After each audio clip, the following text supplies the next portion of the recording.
I'm going over the contrasts between men and women, some of them. As I'm going through the contrasts in my notes, I'm like, holy fuck, there's so many, because most people are walking around not aware of gender differences and the sexual psychology, the actual psychology. For example, men or women who were on birth control, men did not get less jealous with them having guy friends. So the man, even if she's on birth control, doesn't change at all in his aggressive guarding. That means it's a psychology. It's in his mind to be that way. It doesn't have to do with what you're doing. The psychology, like I just gave an example of male psychology that's independent of whether she's on birth control or not. Both people have psychology. We have sexual psychologies, right? And that's evolved out of different adaptations, adaptation problems. Here's one problem. She has 400 ova, 400 eggs, her life. You make 12 million sperm an hour. 12 million sperm an hour. How many is that a day? How many is that a year? How many is that a lifetime? A lot. How many does she get a lifetime? 400. Once a month. He keeps on going. And for a lot longer than hers. So there's a completely different mentality in life. He is not her. She is not him. She's different than you. So women, by the very nature, is a limited resource.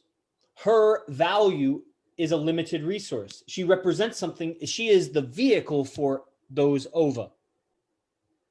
Males, thus, are more promiscuous than women.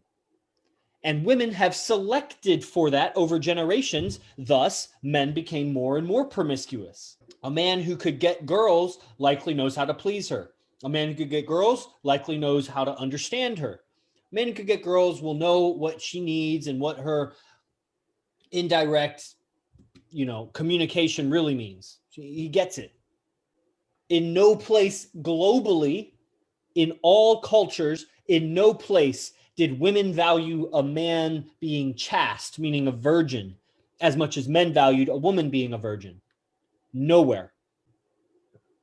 And get this, how difficult it would be for a man who had never been with women or had only been with a few women, how difficult it would be for him to fake it, to pretend. How would he know how to behave like a ladies' man? How would he know how to behave like a man who gets girls?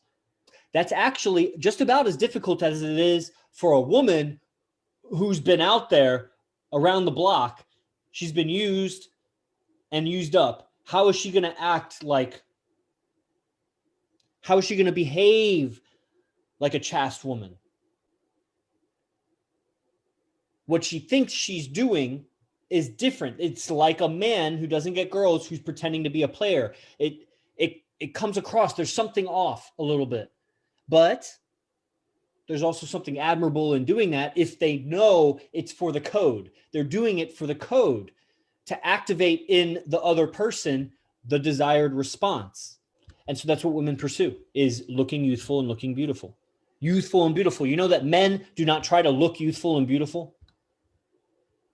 You know that's weird when a man is trying to look beautiful and youthful? It's because it's different. Imagine women that are trying to look tough. That's what women do. It's gross. Okay? Women selected for status. So men pursue status. His ambition. She, at some point, will actually start to limit the status you pursue. She'll tell you you're too ambitious or you work too much or this or that. The same thing that attracted her. Once she has you, she doesn't want you to go too much further because she knows other women. She doesn't know, maybe consciously, maybe she does. Other women are going to want that value too. And if it keeps going up, which it should, it naturally would, let's say. So you just need to know that.